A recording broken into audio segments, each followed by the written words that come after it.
स्वागत है आप सभी का आपके अपने YouTube चैनल परीक्षा टेस्ट पर। दोस्तों आज के इस सेशन में हम लोग आपका जो चौथा चैप्टर है यानी संसाधन एवं विकास उससे रिलेटेड आज की बहुविकल्पी प्रश्न का यह सेशन होने वाला है।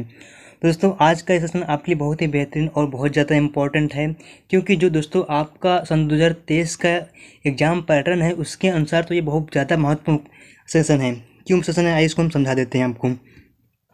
दोस्तों जो आपका पेपर रहेगा दो खंडों में बटा रहेगा, एक खंड आ में और एक खंड बा में, दो खंड में विभक्त रहेगा। तो जो आपका खंड आ रहेगा ये इसमें 20 प्रश्न रहेंगे। कितने रहेंगे? 20 प्रश्न रहेंगे और सभी प्रश्न बहुविकल्पी प्रश्न रहेगा। क्या रहेगा? बहुविकल्पी प्रश्न रहेगा और प्रत्येक प्रश्न 1 नंबर का। कितने नंबर का? 1 नंबर का। तो टोटल कितना हो गया? 20 नंबर का। कितना हो गया? 20 नंबर का। यानी आपका जो खंड आ रहेगा ये पूरी तरह से बहुविकल्पी प्रश्न रहेगा और कितने नंबर का पूरा हो गया? 20 नंबर का। तो दोस्तों आपका पेपर होता है कितने का? 70 नंबर का। तो 70 में से दोस्तों 20 नंबर हो गया किसमें? बहुविकल्पी प्रश्न का हो गया, है ना। तो दोस्तों आप लोग समझ रहे होंगे कि ये सेशन आपके लिए कितना ज़्यादा महत्वपूर्ण है। और जो आपका सेशन खंड आपका जो बार रहेगा दोस्तों वो रहेगा लिखित प्रश्न यानी डिस्क्रिप्टिव प्रश्न रहेगा और इसके लिए दिया जाएगा आपको 50 नंबर का पेपर ये वाला रहेगा, आपका खंड बार रहेगा। दोस्तों आपको यहाँ जो सेशन है आपका सेशन आज से रिलेटेड आज का सेशन है और आप लोग समझ गए होंगे कि बहुविकल्पी प्रश्न आपके लिए कितना ज़्यादा महत्वपूर्ण है। तो दोस्तों आज का ये सेशन हम लोग शुरू करते हैं और शुरू करने से पहले अगर आप हमारे इस चैनल पर नए आए हैं तो प्लीज़ इसको सब्सक्राइब कर लीजिए और बगल में स्थित बेल आइकन पर प्रेस जरूर करिए। तो चलिए दोस्तों आज के इस सेशन की हम लोग शुरुआत करते हैं। पहला क्वेश्चन कह रहा है कि लेटराइट मिट्टी का रंग कैसा होता है। आपको बताना क्या दोस्तों, जो लेटराइट मिट्टी होती है इसका रंग कैसा होता है। दोस्तों जो लेटराइट मिट्टी होती है ये किस कलर की होती है? लाल कलर की होती है और यह अधिकांश पर्वतीय क्षेत्रों में पाई जाती है। कहाँ पाई जाती है? पर्वतीय क्षेत्रों में पाई जाती है। तो हमसे क्षेत्र नहीं पूछा है, क्या पूछा है? रंग पूछा है। तो रंग किस कलर हो जाएगा? लाल रंग। यानी ऑप्शन आपका ए सही हो जाएगा। आइए देख लेते हैं अगला क्वेश्चन क्या है। अगला क्वेश्चन कह रहा है कि मृदा अपरदन है, यानी मृदा अपरदन किसको कहते हैं। तो दोस्तों मृदा अपरदन क्या होता है कि मृदा के कटाव और उसके बहाव की प्रक्रिया को ही मृदा अपरदन कहा जाता है। यानी मिट्टी का जो जैसे पानी या वायु कारण क्या होता है कि मिट्टी बह जाती है या मिट्टी का कटाव हो जाता है, उस प्रक्रिया को हम क्या बोलते हैं? मृदा अपरदन बोलते हैं। आपका जो घ नंबर है दोस्तों आपका करेक्ट आंसर हो जाएगा। आइए देख लेते हैं अगला क्वेश्चन कह रहा है कि सतत पोषणीय विकास है।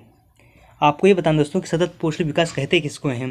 तो दोस्तों विकास तो क्या होता है कि यहाँ देख लीजिए आपका जो सेकेंड आंसर सही हो जाए है, विकास तो हो लेकिन पर्यावरण का किसी भी प्रकार का नुकसान न हो। दोस्तों सतत पोषणीय विकास वो होता है जिसमें आप विकास तो करिए लेकिन इस तरह विकास करिए कि जो पर्यावरण है पर्यावरण को कोई नुकसान ना हो पाए, है ना। इसे क्या कहते हैं हम लोग? इसे कहा जाता है सतत पोषणीय विकास कहा जाता है। आइए अगला क्वेश्चन देख लेते हैं। अगला क्वेश्चन कह रहा है कि पूर्वी तट के नदी डेल्टाओं पर पाई जाने वाली मृदा कौन सी है। यानी जो पूर्वी तट है दोस्तों, पूर्वी तट की बात करते हैं तो गुजरात से लेकर कहाँ तक? केरल तक। कहाँ तक? गुजरात से लेकर केरल तक आप पूरा तटीय इलाका ले लीजिए। उसे हम लोग क्या बोलेंगे? पूर्वी तट बोलते हैं। क्या बोलते हैं? पूर्वी तट बोलते हैं। दोस्तों जो पूर्वी तट है पूर्वी तट को बोला जाता है मालाबार तट। क्या बोला जाता है? मालाबार तट बोला जाता है, ये आप ध्यान रखिएगा। इसके बाद दोस्तों कह रहा है क्या कि कह रहा है कि पूर्वी तट के नदी डेल्टाओं पर कौन सी मृदा पाई जाती है। दोस्तों क्या होता है वहाँ पे कौन सी मृदा पाई जाती है? जलोढ़ मृदा। क्या पाई जाती है? जलोढ़ मृदा पाई जाती है। और जो दोस्तों उत्तर भारत है यानी जो से उत्तर प्रदेश, मध्य प्रदेश, पंजाब, हरियाणा ये सब दोस्तों जो राज्य हैं यहाँ पर भी क्या पाई जाती है? जलोढ़ मृदा पाई जाती है। यानी जहाँ पर नदियाँ पाई जाती हैं दोस्तों, नदियों के अगल बगल का जो क्षेत्र होता है वहाँ पे जलोढ़ मृदा पाई जाती है। और यहाँ क्या है? नदी डेल्टाएँ हैं ना, है ना। यहाँ पे कह रहा है नदी डेल्टाओं, तो नदी डेल्टाओं के अगल बगल दोस्तों अधिकांश मिट्टियाँ कौन सी पाई जाती हैं? जलोढ़ मिट्टियाँ पाई जाती हैं। आइए अगले क्वेश्चन की ओर बढ़ते हैं। अगला क्वेश्चन क्या है उसको देख लेते हैं। अगला क्वेश्चन कह रहा है कि उत्खात भूमि कैसे होती है। आपको बताना क्या दोस्तों कि उत्खात भूमि कैसे होती है। दोस्तों ऐसी भूमि जो पठारी भागों में ऐसे भूमि जो जोतने योग्य नहीं होती। क्या होती है? जोतने योग्य नहीं होती है, उसको हम लोग क्या बोलते हैं? उत्खात भूमि कहते हैं। क्या कहते हैं? उत्खात भूमि, जिसको हम लोग जोत नहीं सकते हैं, जो जोतने योग्य नहीं होती है यानी उपजाऊ मिट्टी, ऊसर मिट्टी, उसको हम क्या बोलते हैं? उत्खात भूमि बोलते हैं। अगला क्वेश्चन क्या दोस्तों? अगला क्वेश्चन कह रहा है कि मृदा निम्न में से किस प्रकार का संसाधन है। आपको बताना है कि दोस्तों जो मृदा है मृदा किस प्रकार के संसाधन के अंतर्गत आता है। तो दोस्तों जो मृदा है मृदा को हम क्या कर सकते हैं? नवीकरणीय योग्य संसाधन है। यानी हम मृदा को एक फसल उपजाने के बाद एक नया फसल वहाँ पे उगा सकते हैं, है ना। तो जो मृदा दोस्तों, मृदा एक नवीनीकरणीय योग्य संसाधन है। अगला क्वेश्चन कह रहा है कि नदियों द्वारा लाए गए अवसाद से निर्मित मृदा है, यानी जो नदियां हैं, नदियों द्वारा जो अवसाद यानी मिट्टी, पत्थरों को, चट्टानों को काट कर जो मिट्टी लाई जाती है, उस मिट्टी को क्या कहते हैं? उस मिट्टी को बोला जाता है दोस्तों जलोढ़ मिट्टी। क्या बोला जाता है? जलोढ़ मिट्टी बोला जाता है। और दोस्तों एक पॉइंट आप ये ध्यान रखिएगा, जो नई जलोढ़ मिट्टी होती है, जो नदियाँ तुरंत मतलब कि हाल ही फिलहाल में बहाकर लाई होती है, उसको हम लोग बोलते हैं क्या? खादर बोलते हैं। क्या बोलते हैं? खादर बोलते हैं। और जो नदियाँ पानी को जो मिट्टी लाती हैं नदियाँ, और बहुत बहुत दिन बाद हो जाता है, मतलब कि काफ़ी समय वहाँ पे मिट्टी को नदियाँ नहीं लाई जाती हैं, मतलब जो पुरानी जलोढ़ होती है। नए अगर कोई भी नदी नई जलोढ़ मिट्टी को लाती है, उसको बोला जाता है खादर बोला जाता है। अगर वहीं पुरानी खादर क्या हो? पुरानी जलोढ़ हो, क्या है? अगर वही मिट्टी क्या हो? पुरानी जलोढ़ मिट्टी हो, तो उसको बोला जाता है बांगर। क्या बोलते हैं? बांगर बोलते हैं। दोस्तों आप यहाँ समझ गए होंगे कि जो जलोढ़ मिट्टी होती है, जलोढ़ मिट्टी क्या होती है, ये दो प्रकार की होती है। नई जलोढ़ मिट्टी को बोलते हैं खादर, और पुरानी जलोढ़ मिट्टी को बोलते हैं क्या? बांगर। इतना समझ में आ गया? चलिए अगले क्वेश्चन की ओर बढ़ते हैं। अगला क्वेश्चन कह रहा है कि निम्न में से कौन सी जलोढ़ मिट्टी की विशेषता नहीं है? आपको इसमें ये बताना है कि इसमें से कौन सी ऐसी विशेषता है जो जलोढ़ मिट्टी में नहीं पाई जाती है। तो आइए देख लेते हैं। पहला क्या है कि जलोढ़ मृदा बहुत उपजाऊ होती है। ये करेक्ट, सही है। सेकंड क्या है कि अधिकतर जलोढ़ मृदाएं में पोटास, फास्फोरस गुना युक्त होती हैं। यानी इसमें कह रहे हैं दोस्तों, जो मृदा होती है, कौन सी जलोढ़ मृदा, अधिकांश मृदा में क्या होता है? पोटास, फास्फोरस और चूना पाया जाता है। ये भी करेक्ट है। और आपका सी नंबर क्या दोस्तों? जलोढ़ मृदा में रेत, सिल्ट, मृतिका पाई जाती हैं, क्योंकि पत्थर से काट कर लाती हैं दोस्तों। तो ये भी आपका करेक्ट हो जाएगा। यह कपास के लिए उपयुक्त है? नहीं दोस्तों, कपास के लिए उपयुक्त भूमि होती है कौन सी? काली मिट्टी। क्या होती है? काली मिट्टी और कपास के लिए बहुत ज़्यादा उपयुक्त होती है। और दोस्तों जो काली मिट्टी पाई जाती है, महाराष्ट्र, गुजरात आदि राज्यों में अधिकांश पाई जाती है। तो आपका करेक्ट आंसर क्या हो जाएगा? घ नंबर, जलोढ़ मृदा की विशेषता नहीं है। आइए आगे बढ़ते हैं। अगला क्वेश्चन कह रहा है कि निम्न में से कौन मरुस्थलीय मृदा की विशेषता नहीं है? दोस्तों इसमें आपको ये बताना है कि इसमें कौन सी ऐसी विशेषता है जो मरुस्थलीय मृदा में नहीं पाई जाती है। तो पहला कह रहा है कि मरुस्थलीय मृदाओं का रंग लाल और भूरा होता है। यस, ये सही है। ये मृदाएं आमतौर पर रेतीली और लवणीय होती हैं। ये भी सही है। और कह रहा है ग नंबर आपका कि कुछ क्षेत्रों में नमक की मात्रा इतनी अधिक है कि झीलों से जल वाष्पीकृत करके खाने का नमक भी बनाया जाता है। ये भी सही है। आपका जो चौथा ऑप्शन दोस्तों की जो मरुस्थलीय मृदा होती है, ये उपजाऊ नहीं होती है। क्या होती है? उपजाऊ नहीं होती है। लेकिन यहाँ कह रहा है कि जो मरुस्थलीय मृदा ही उपजाऊ होती है, इसलिए आपका ये ऑप्शन क्या हो जाएगा? गलत हो जाएगा। यानी आपका जो घ नंबर दोस्तों, ये आपका करेक्ट आंसर हो जाएगा। यानी जो मरुस्थलीय मृदा है, ये विशेषता नहीं पाई जाती। कौन सी? कि मरुस्थलीय मृदा काफ़ी उपजाऊ होती है। चलिए आगे बढ़ते हैं। अगला क्वेश्चन कह रहा है कि ज्वालामुखी उद्गार से निर्मित होने वाली मृदा निम्न में से कौन सी है? आपको उसे बताना है कि अगर कोई ज्वालामुखी फूटता है, उससे जो जिस मिट्टी का निर्माण होता है, उस मिट्टी क्या बोला जाता है? उस मिट्टी को बोलते हैं दोस्तों काली मृदा। क्या बोलते हैं? काली मृदा। और दोस्तों काली मृदा किसके लिए उपयुक्त है? कपास की खेती के लिए। और इसके अलावा एक पॉइंट और दोस्तों क्या, कि यह मिट्टी अधिकांश महाराष्ट्र, गुजरात आदि क्षेत्रों में पाई जाती है। चलिए आगे बढ़ते हैं। अगला क्वेश्चन क्या है उसको देख लेते हैं। कह रहा है क्या चादर अपरदन क्या होता है? दोस्तों बताना है कि चादर अपरदन क्या होता है। दोस्तों जब वो जल विस्तृत क्षेत्र को ढके हुए ढाल के साथ नीचे की ओर बहता है, तो ऊपरी मृदा घुलकर जल के साथ बहती है दोस्तों। इसमें दोस्तों क्या होता है कि अगर कोई मिट्टी है, मिट्टी में बहुत तेज बहाव है, क्या है? जल का बहाव है, तो जो ऊपर की सतह होती है, ऊपर सतह कट कर जल के साथ बह जाती है। तो इस तरह की जो घटना होती है दोस्तों, उस घटना को बोलते हैं हम लोग चादर अपरदन। क्या बोलते हैं? चादर अपरदन बोलते हैं। तो आपका ग नंबर दोस्तों आंसर आपका सही हो जाएगा। चलिए आगे बढ़ते हैं। अगला क्वेश्चन क्या कह रहा है कि लौह अयस्क किस प्रकार का संसाधन है? आपको बताना दोस्तों कि जो लौह अयस्क होता है, यह किस प्रकार संसाधन है। तो दोस्तों आप लोग समझ गए होंगे या जानते होंगे कि जो लौह अयस्क होता है, अगर लोहे का निर्माण एक बार हो गया दोस्तों, तो उसका निर्माण दोबारा नहीं किया जा सकता। जो लौह अयस्क दोस्तों अगर एक बार प्राप्त हो गया, तो ये जो अयस्क दोस्तों, लोहे के अयस्क को बनने में बहुत टाइम लगता है ना। तो इसलिए दोस्तों ये क्या हो जाएगा? अनवीनीकरणीय, इसका निर्माण नहीं किया जा सकता है। चलिए आगे बढ़ते हैं। अगला क्वेश्चन कह रहा है क्या, कि ज्वारीय ऊर्जा निम्नलिखित में से किस प्रकार का संसाधन नहीं है? ज्वारीय ऊर्जा दोस्तों जो होती है, ये किस प्रकार का संसाधन नहीं है? दोस्तों क्या होता है? ये पुनः पूर्ति योग्य नहीं है। क्या है? पुनः पूर्ति योग्य संसाधन दोस्तों, या ज्वारीय ऊर्जा इस तरह का संसाधन नहीं है। किस तरह का? पुनः पूर्ति योग्य, है ना। चलिए आगे बढ़ते हैं। अगला क्वेश्चन क्या कह रहा है उसको हम लोग देख लेते हैं कि पंजाब में भूमि, कह रहा है क्या, कि पंजाब में भूमि निम्नीकरण का प्रमुख कारण क्या है? दूसरा आपको ये बताना है जो पंजाब में, पंजाब की किस कारण से जो वहाँ की भूमि है वहाँ का निम्नीकरण हो जाती है, अनुपजाऊ हो जाती है, उपजाऊ नहीं रह जाती है। तो इसका कारण दोस्तों यह है कि वहाँ पर अत्यधिक सिंचाई होती है। क्या होती है? अत्यधिक सिंचाई के कारण जो मिट्टी की ऊपरी सतह होती है दोस्तों वो बहकर कट कर बह जाती है। क्या होती है? कट कर बह जाती है, जिसके कारण यहाँ पे भूमि जो होती है वहाँ पे अनाजों का उत्पादन अधिक मात्रा में नहीं हो पाता है ना। चलिए आगे बढ़ते हैं। अगला क्वेश्चन क्या है दोस्तों? अगला क्वेश्चन कह रहा है कि निम्नलिखित में से किस प्रांत में सीढ़ीदार या सोपानी खेती की जाती है? दोस्तों आप लोग जानते होंगे जो सीढ़ीदार खेती कहाँ पर सकती है? पर्वतों पर होती है। तो आप लोग इसमें सुन लीजिए कि इसमें से कौन सा ऐसा राज्य है जहाँ पर अधिकांश पर्वत पाए जाते हैं, है ना। तो आप लोग जान गए होंगे कि आपका करेक्ट आंसर क्या हो जाएगा? ख नंबर, यानी उत्तराखंड। क्या होता है? उत्तराखंड में अधिकांश पर्वत पाए जाते हैं। और सीढ़ीनुमा खेती कहाँ पर की जा सकती है? यानी अर्थात पर्वतों पर ही की जा सकती है। इसलिए आपको जो सीढ़ीदार सोपानी खेती होगी कहाँ होगी? उत्तराखंड में आपका करेक्ट आंसर हो जाएगा। चलिए आगे बढ़ते हैं। अगला क्वेश्चन कह रहा है कि इनमें से किस राज्य में काली मृदा मुख्य रूप से पाई जाती है? अभी क्वेश्चन आप जस्ट हमसे आप चर्चा करते चले आ रहे हैं कि काली मिट्टी कहाँ पाई जाती है दोस्तों? महाराष्ट्र, और महाराष्ट्र के बाद अगर दूसरे नंबर पर आता है क्या था? गुजरात आता है। क्या आता है? गुजरात आता है। तो आप लोग इसको याद कर लीजिए कि काली मिट्टी कहाँ पाई जाती है। दोस्तों अगर आपके ऑप्शन में महाराष्ट्र नहीं दिखता है, गुजरात दिखता है, तो आप गुजरात को लगाइएगा आंसर।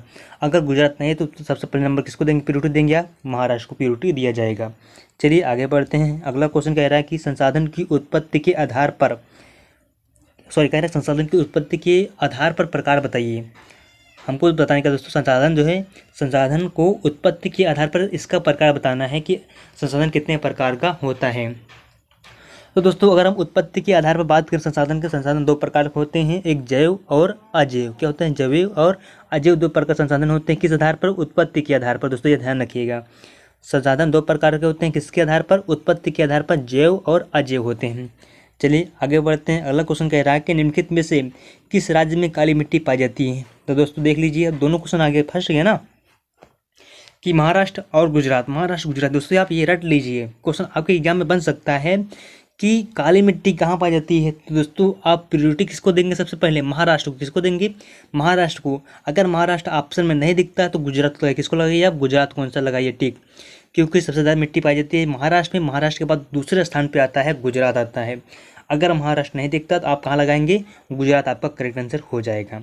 चलिए आगे बढ़ते हैं। कह रहा है कि लाल पीली मिट्टी पाई जाती है। दोस्तों आपको ये बताना है कि जो लाल और पीली दोनों प्रकार की मिट्टी पाई जाती है, कहाँ पाई जाती है? तो ये पाया जाता है तो मालवा प्रदेश में। कहाँ पाया जाता है? मालवा प्रदेश में यह मिट्टी पाई जाती है। और मालवा प्रदेश दोस्तों पड़ता है आपके मध्य प्रदेश में। कहाँ पड़ता है? मध्य प्रदेश के आसपास के क्षेत्रों में पाया जाता है। कौन सी मिट्टी? लाल पीली मिट्टी पाई जाती है। अगले क्वेश्चन की ओर बढ़ते हैं। अगला क्वेश्चन कह रहा है कि पर्वतों पर मृदा अपरदन का साधन है। दोस्तों आप लोग जानते होंगे जो पर्वत है, पर्वत जो मिट्टी कट कर आती हैं किसके माध्यम से आती हैं? तो आती है जब बारिश होती है दोस्तों। जो बारिश होने के फलस्वरूप क्या होता है कि जो जल होता है, जल क्या करते हैं? मिट्टी को काटते हुए नीचे की ओर ले आती हैं। और जो नदियाँ होती हैं दोस्तों, अगर जो नदियाँ पर्वतों से निकलती हैं तो वो नदियों के अगल बगल जो दोस्तों सिरा होता है, क्षेत्र होता है, इसमें मिट्टी को काटते हुए पर्वतों से क्या लाती है? स्थल की तरफ लाती हैं। तो कौन मुख्य भूमिका निभा रहा है? जल। नदी में भी जल पाया जाता है और बारिश में भी जल होता है। तो इसमें कह रहे हैं कि पर्वतों पर मृदा अपरदन का साधन क्या है? जल के माध्यम से ही क्या होता है? मृदा अपरदन होता है पर्वतों पर, है ना। चलिए आगे बढ़ते हैं। अगला क्वेश्चन क्या कह रहा है उसको हम लोग देख लेते हैं। कह रहा है कि भूमि एक, फिर आपका एड्रेस कर दिया गया संसाधन है। आपको बताना है कि दोस्तों कि भूमि किस प्रकार का संसाधन है ना। तो जो भूमि दोस्तों, भूमि क्या है? हमको प्राकृतिक रूप में मिली है ना। ये ना मानव निर्मित है ना सौर ऊर्जा से निर्मित है। तो इसका आपका करेक्ट आंसर क्या हो जाएगा? प्राकृतिक द्वारा। इन जो हमको दोस्तों भूमि मिली है, भूमि क्या है? एक प्रकृति की देन है। क्या है? प्रकृति की देन है। हमको प्रकृति ने भूमि को दिया है ना। अगला क्वेश्चन कह रहा है कि निम्नलिखित में से एक मिट्टी का प्रकार नहीं है। आपको दोस्तों ये बताना है कि इसमें कौन सी ऐसा प्रकार है जो मिट्टी का प्रकार नहीं है। दोस्तों काली मिट्टी भी होती है, पीली मिट्टी भी होती है, लेटराइट भी मिट्टी होती है ना। लेकिन दोस्तों ये क्या है? सीमेंट है। सीमेंट मिट्टी होती है? नहीं। सीमेंट का काम क्या होता है दोस्तों? किसी चीज़ को जुड़ाई में होता है, ईंटों की जुड़ाई में, घर बनाने के काम में होता है। किसका प्रयोग होता है? सीमेंट का प्रयोग होता है ना। तो चलिए आज अगला क्वेश्चन बढ़ते हैं। अगला क्वेश्चन कह रहा है क्या कि निम्न में से कौन अजैवी संसाधन है? दोस्तों क्या बताना है इसमें से ऐसा कौन सा संसाधन है जिसमें अजैवी हो? क्या है? अजैवी हो, जिसमें जीव नहीं पाए जाते हैं। तो दोस्तों आप लोग समझ गए, पशु में जीव पाया जाता है, पौधों में जीव पाया जाता है, मछली में जीव पाता है, लेकिन चट्टानों में जीव नहीं पाया जाता है। तो आपका करेक्ट आंसर क्या हो जाएगा दोस्तों? आपका का नंबर आंसर करेक्ट हो जाएगा कि ऐसा संसाधन आपको बताना था जो क्या हो, अजैवी हो, तो इसमें से आपका चट्टाने क्या है, अजैवी संसाधन है। अगला क्वेश्चन कह रहा है कि निम्नलिखित में से किस प्रांत में सीढ़ा सोपानी खेती की जाती है। दोस्तों ये क्वेश्चन रिपीट हुआ है, आप लोग इसका आंसर समझ गए होंगे। क्या हो जाएगा, उत्तराखंड। क्या हो जाएगा, उत्तराखंड आपका करेक्ट आंसर हो जाएगा। इतना आया, शाबाश। चलिए आगे बढ़ते हैं। अगला क्वेश्चन कह रहा है कि निम्नलिखित में से किसकी अधिक मात्रा जलोढ़ मिट्टी में पाई जाती है। दोस्तों आपको ये बताना है कि जलोढ़ मिट्टी में किस एलिमेंट की या किस तत्व की, किस यौगिक की मात्रा अधिक पाई जाती है, किस रसायन की मात्रा अधिक पाई जाती है जलोढ़ मिट्टी में। तो आप लोग समझ गए होंगे कि पोटास भी पाया जाता है, चूना भी पाया जाता है, फास्फोरस भी पाया जाता है ना। तो जो जलोढ़ मिट्टी है दोस्तों, जलोढ़ मिट्टी में पोटास, चूना, फास्फोरस तीनों पाया जाता है। इसलिए आपका आंसर क्या हो जाएगा, डी नंबर आपका आंसर सही हो जाएगा। और दोस्तों जो जलोढ़ मिट्टी होती है ये पूर्वी तट के कहाँ पाई जाती है, नदी डेल्टाओं के आसपास पाई जाती है। और जो नदियाँ हैं, नदियों के अगल बगल क्षेत्रों में पाई जाती है। कौन सी मिट्टी पाई जाती है दोस्तों, जलीय मिट्टी पाई जाती है। और उत्तर भारत के अधिकांश क्षेत्रों में जलोढ़ मिट्टी ही पाई जाती है। दोस्तों ये आप अपने दिमाग में रख लीजिए कि जलोढ़ मिट्टी में क्या क्या पाया जाता है, पोटास, चूना, फास्फोरस पाया जाता है ना। क्योंकि आपके 2022 में पूछ लिया, हो सकता है 23 में भी पूछ सकता है। इतना आप लोग इसको ध्यान दीजिएगा। अगला क्वेश्चन कह रहा है कि निम्नलिखित में से कौन एक संभावित संसाधन है। दोस्तों आप लोग जान गए होंगे कि जो संभावित संसाधन होता क्या है, कि ऐसा संसाधन जिनको हम भविष्य में संभावना कर सकते हैं, जिनको हम भविष्य में बना सकते हैं। दोस्तों क्या होता है कि जो कोयला होता है, कोयले को हम लोग भविष्य में नहीं बना सकते हैं। क्यों नहीं बना सकते हैं, क्योंकि कोयले को बनाने में काफ़ी समय लगता है ना। तो उतना समय हम लोग के पास है नहीं। पेट्रोलियम का भी निर्माण नहीं हो सकता है, बॉक्साइट यानी ये अयस्क है, अयस्क का निर्माण भी हम लोग नहीं कर सकते हैं। तो बचा क्या, पवन ऊर्जा का क्या होता है दोस्तों, हम लोग इस तरह की ऊर्जा का निर्माण आसानी से कर सकते हैं। यानी पवन का जो पवन चलती है दोस्तों, पवन के माध्यम से जो हम लोग जो ऊर्जा उत्पन्न करते हैं उसको बोल देता है पवन ऊर्जा। क्या बोल देता है, पवन ऊर्जा बोलते हैं। तो जो दोस्तों पवन ऊर्जा की हम लोग संभावना कर सकते हैं, क्योंकि देख लीजिए कि जो हमारा पर्यावरण है दोस्तों, पर्यावरण में पवनें हमेशा चलती रहती हैं। तो इसलिए इसको हमको इस तरह की ऊर्जा का निर्माण करने में कोई प्रॉब्लम नहीं क्रिएट करना पड़ेगा, है ना।